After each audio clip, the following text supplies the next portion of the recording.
بسم الله الرحمن الرحيم. اللهم صل وسلم على سيدنا محمد. اهلا وسهلا بيكم في حلقه جديده على قناتكم بالعرب تمرين 2، برنامجكم الكود الازرق. معكم شام بالقاسي. النهارده مستمر في حلقات الادويه، وهنتكلم النهارده على الاستومك ميديكيشن او ادويه المعده. والحلقه بذكر حضراتكم المتخصصين فقط في الفريق الطبي، عشان اقول شويه اسماء علميه وشويه حاجات، فيعني ببقى خايف شويه ان الحلقه تتفهم بصوره خاطئه.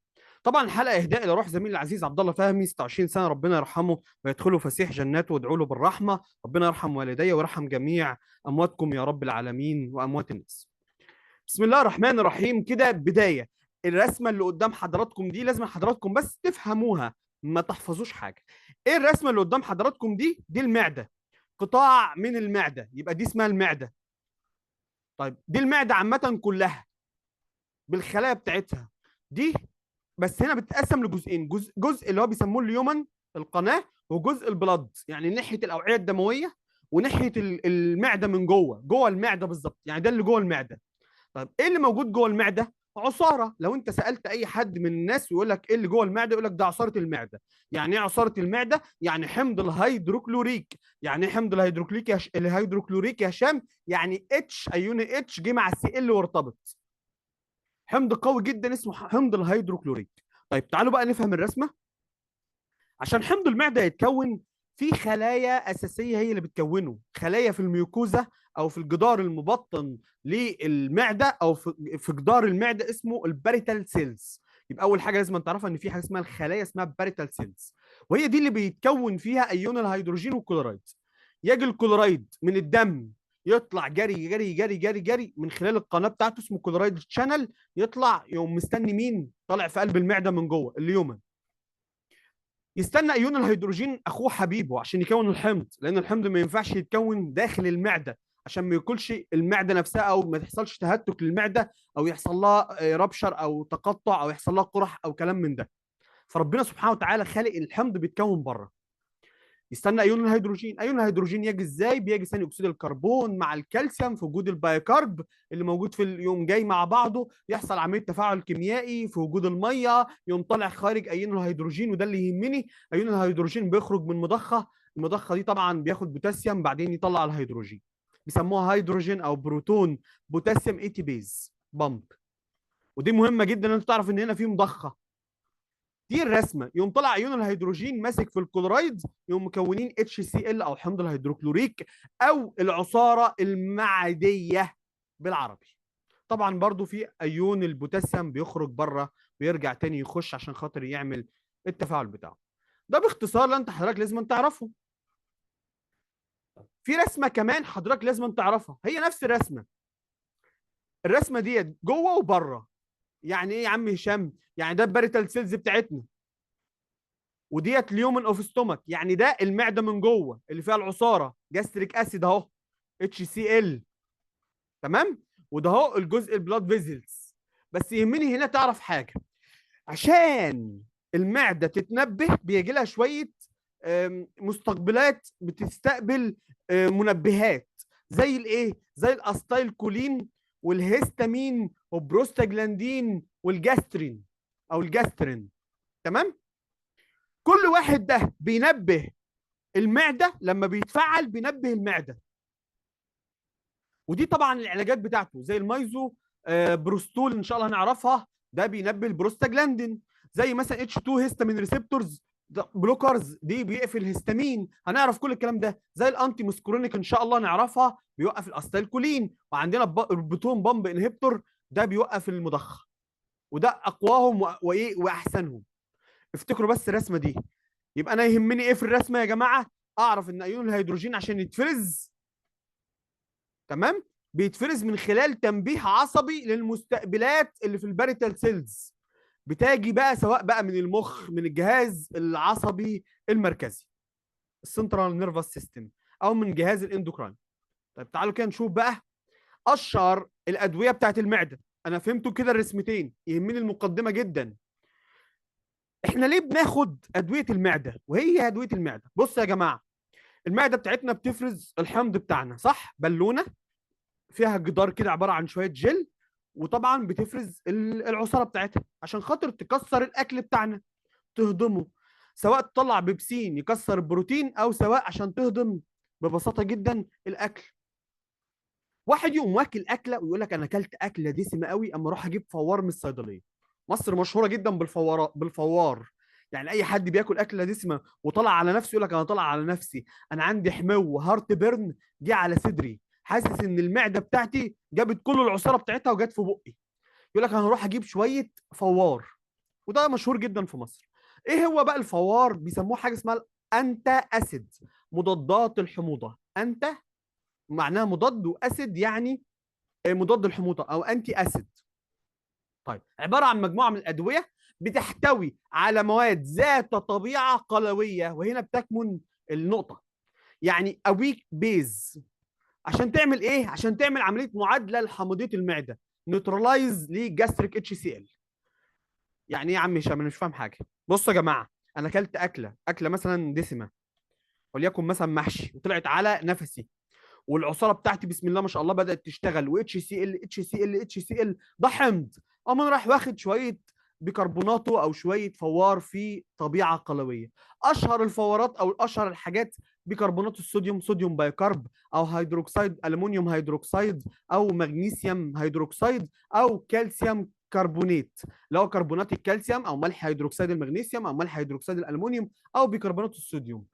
البيكربونات الصوديوم دي مشهوره جدا في الطعميه باسم البيكربوناتو. الناس اهل مصر يعرفوها باسم البيكربوناتو. يقول لك ده جيب شويه بيكربونات عشان نعملهم في الطعميه.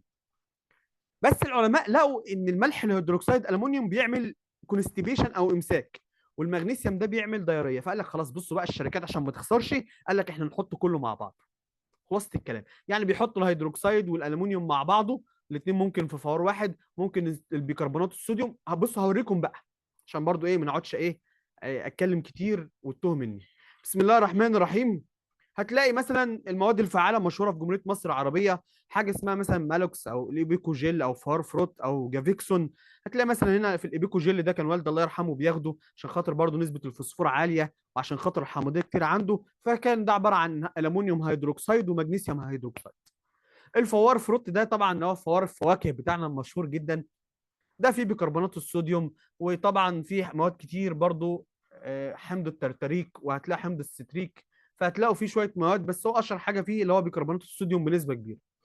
الجافيكسون فيه صوديوم الجينات، وبيعتبر برودكتيف شويه للميوكوزا، او بيحمل جدار، يعني بيحمل جدار، وفيه ماده فعاله اسمها الصوديوم الجينات، وبوتاسيوم الجينات، وصوديوم بايكارب.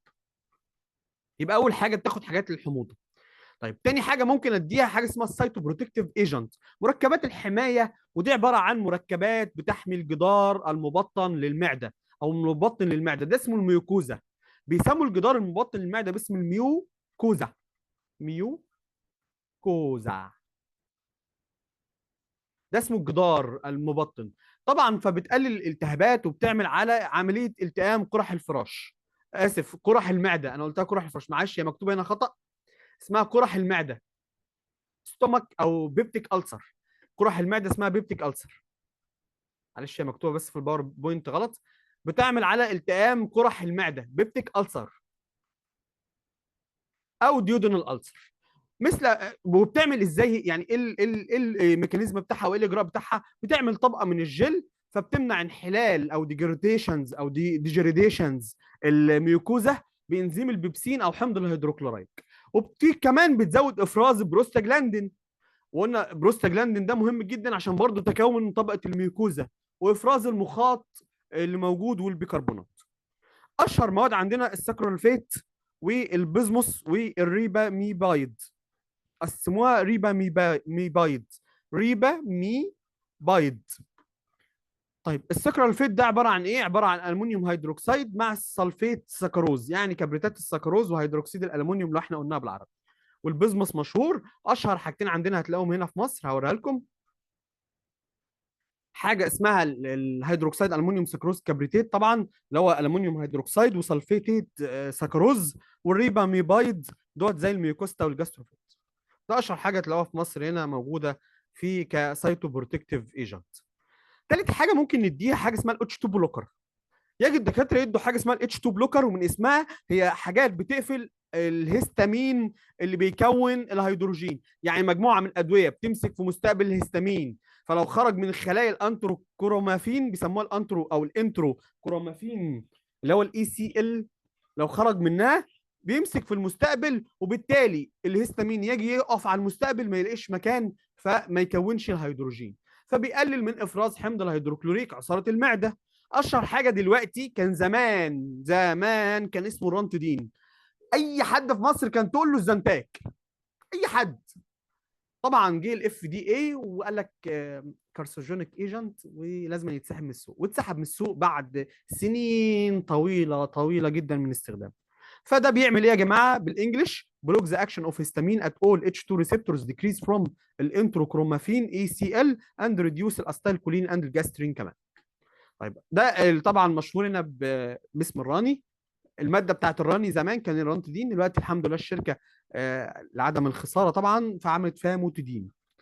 الماده الفعاله، ودي بتبقى ماده بوتنت اقوى جدا، اقوى حوالي 20 40 مره من الماده القديمه. فراني الجديد اللي هو راني 150 اسمه الفاموتدين، ودي الماده الفعاله اللي فيه. طيب دي الميكانيزم اوف اكشن، يهمني ان انت حضرتك تعرفوا الرسمه الاولانيه اللي انا قلت لحضرتك ان ده الهيستامين المستقبل، فالاتش 2 بلوكر بتيجي تقف هنا وتقفل. ممكن تقفل كمان الجاسترين والاستالكولين تقلل. ودي رسمه كمان بتبين، يعني هتلاقي هنا الهيستامين جاي فتقفل الهيستامين، فلما تقفل دوت ما يكونش البروتين كاينيز، ما يكونش الايون الهيدروجين احنا قلنا عليه او الرسمه الاولى. خلاص، ده باختصار الرسمه عشان برضو انت حضرتك لو عايز تفهمها وتحفظها. طيب بسم الله الرحمن الرحيم. اخر حاجه معانا ان شاء الله حاجه اسمها البروتون بامب انهبيتور، ودي لو بالعربي اسمها مقللات مضخات الهيدروجين او حاصرات، يعني بتقفل حاصرات مضخات الهيدروجين. تعتبر من افضل واثبت مجموعات الادويه اللي بتستخدم عشان تمنع حمض الهيدروكلوريك بنسب تتخطى اكتر من 90%، وليها لونج ديوريشن، فتره زمنيه طويله في المفعول. اشهر حاجات لما تيجي تحفظهم احفظهم بالانجلش: امبرازول، لانزوبرازول، عيله البرازول يعني يا جماعه، بانتوبرازول والازموبرازول. وطبعا لو انت شغال في السي سي يو او رعايه القلب لازم تخلي بالك ان البانتو ده مهم جدا، لانه الوحيد يعني اللي بيجي مع البلافكس او الكلوبيدوجريل، ما بيزقوش بمعنى اصح بالبلدي، وهنقولها في الكارديولوجي ان شاء الله. ده بيعتبر موست بوتنت اسيد سكريشن انتاجونست او انتاجونست لونجر ديوريشن ايرفيرسبل. خلاص، فبياخد فتره شويه عقبال ما يبتدي يشتغل، عشان كده ممكن يتحط معاه صوديوم بايكارب. ده البروتون بامب انهبيتور، وده الاسماء العلميه. طيب تعالوا بقى نفهم يعني ايه بروتون بامب انهبيتور. نفس الرسمه بنفس الطريقه بنفس الميكانيزم، اي رسمه يا جماعه هي.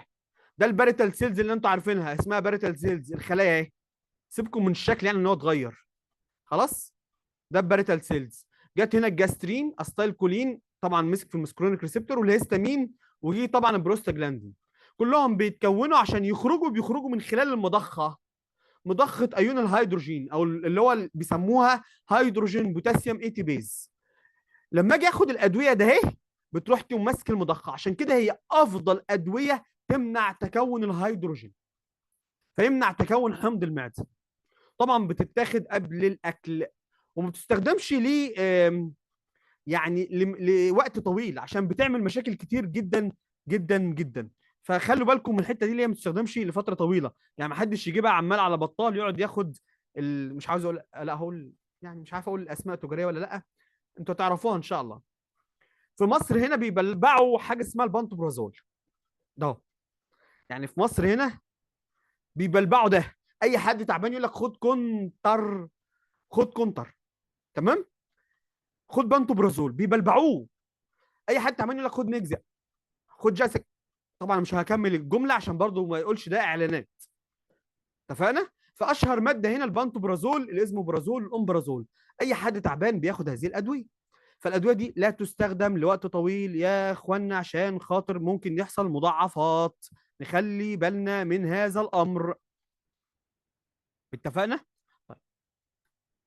اشكركم يعني ان شاء الله هنكمل الادويه اللي بعد كده، حاجه اسمها بروتوكول جرثومه المعده او الاتش بايلوري بروتوكول الحلقه القادمه ان شاء الله. معلش طولت عليكم، ارجو ان انتم بس تعرفوا ان يعني ايه بروتون بامب انهبيتور، اللي هي حاصرات مضخات الهيدروجين، يعني ايه مواد اتش 2 بلوكر، يعني ايه سايتوبروتكتيف ايجنت، ويعني ايه انت اسيد. يبقى كده احنا خلصنا اللي هي ادويه المعده المشهوره جدا في جمهوريه مصر العربيه.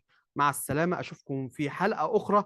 اي سؤال اعملوه على اكتبوه في الكومنتات في اليوتيوب. ما تنسوش يا جماعة تشجعوني بالله عليكم عشان استمر ان شاء الله في تقديم الحلقات. مع السلامة.